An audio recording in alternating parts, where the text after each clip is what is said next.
Hello friends, this is Growl. I strongly believe understanding your tank and keys will not only make you a better healer, but increase your damage and get you invited into more groups. In this video, I'm going to talk about exactly what it's like to heal a protection warrior, explaining their rotation and how you can better work around them as a healer. Protection warriors are not only the strongest tank in M+ right now, but also the most common, so if you're just starting off learning about tanks, this is a good place to start. Prot Warrior's mitigation is one of the most difficult to understand, but most powerful if executed correctly. They rely mostly on blocking attacks with Shield Block alongside other abilities. Shield Block has a 6-second duration with a slightly longer cooldown. The cooldown of Shield Block is affected by haste, which is why you don't normally see it on cooldown tracking weak auras and add-ons.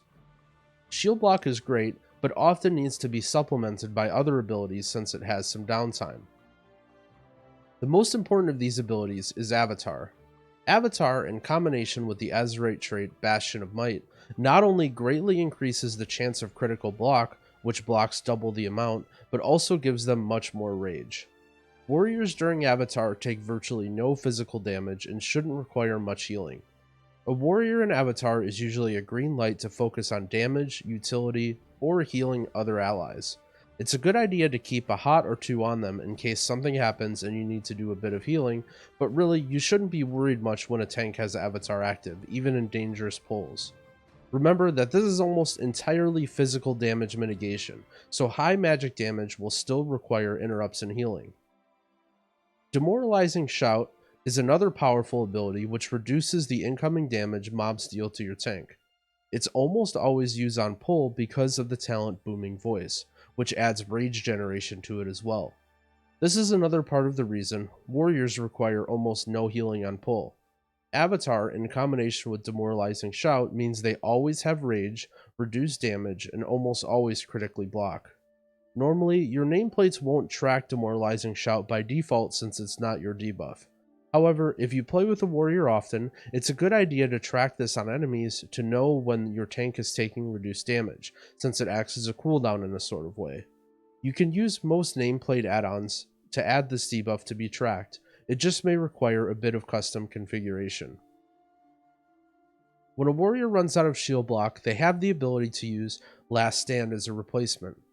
With the talent Bolster, Last Stand acts as a shield block, blocking all attacks for its duration. It lasts a full 15 seconds and can be used to fully regenerate block charges if a warrior runs out. I like to think of Last Stand just the same as shield block, and track them in the same location on my party frames. When warriors are still taking heavy damage and have nothing left, they have the option to use Shield Wall. Shield Wall is a powerful 40% damage reduction. Keep in mind though, it has a long cooldown and most tanks like to save it for scary situations. It's a good idea to have open communication with your tank to know when they're planning on using their shield wall. Some tanks are quick to use it and like to use it on cooldown, while others want to save it to always have it in case of an emergency. The last piece of the puzzle we need to learn is anger management. Anger management is a talent that's always taken, that reduces the cooldown of the main warrior abilities when rage is spent.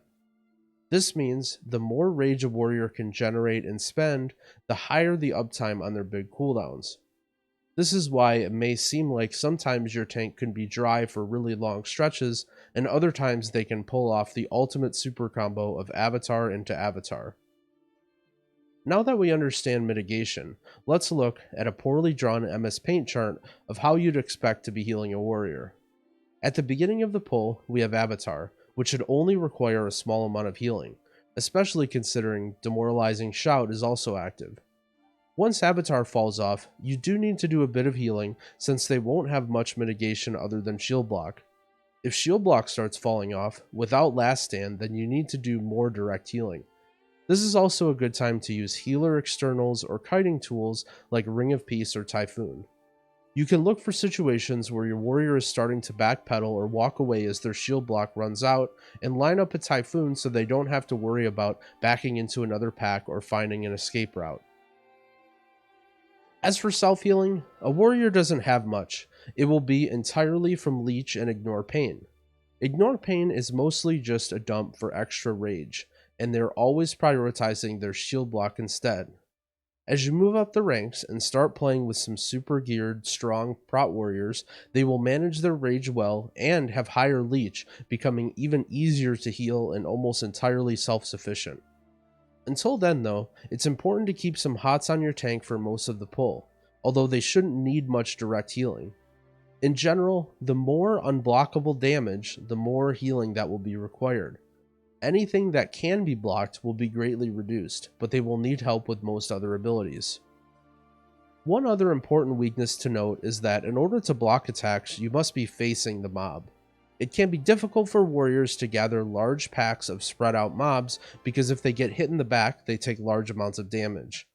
While normally warriors are really durable on pull, it's important to note that a warrior may need help gathering mobs, so as a healer, be willing to throw lots of pre-hots or healing before you know one of these big pulls is coming.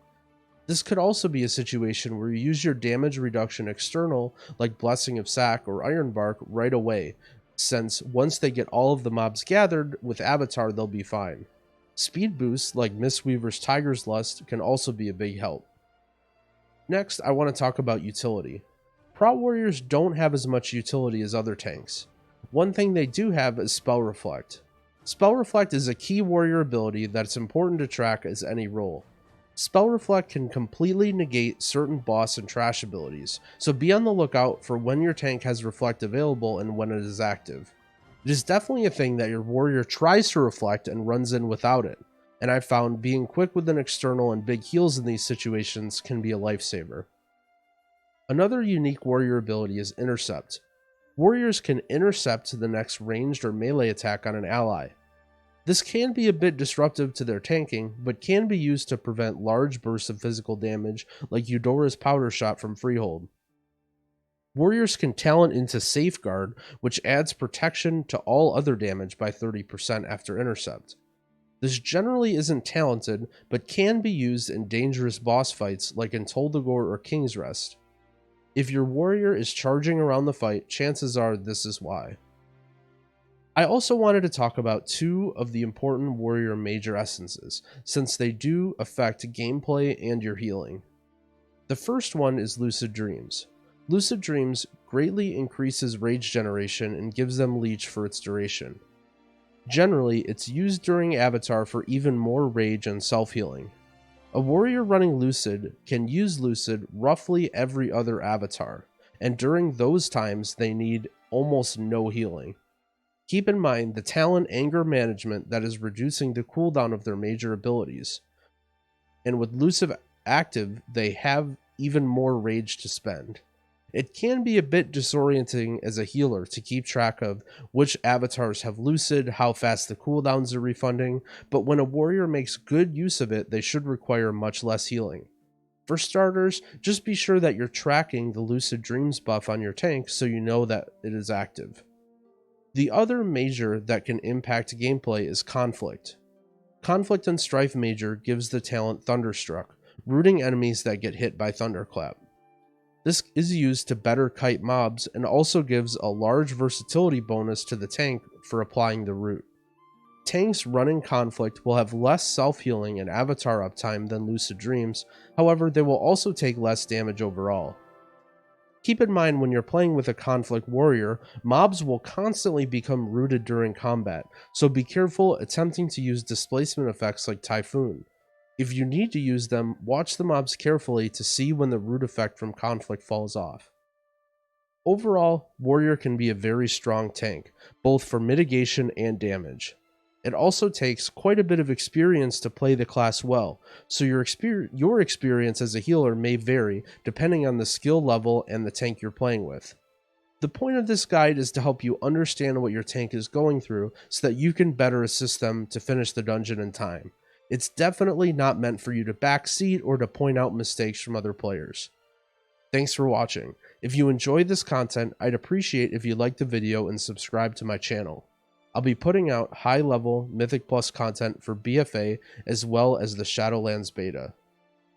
If you have any ideas of tanks that you'd like to see in the future, leave a comment to let me know which tank that you want to see next. I'm thinking either Blood DK or Vengeance Demon Hunter. Thanks again for watching, and happy keying!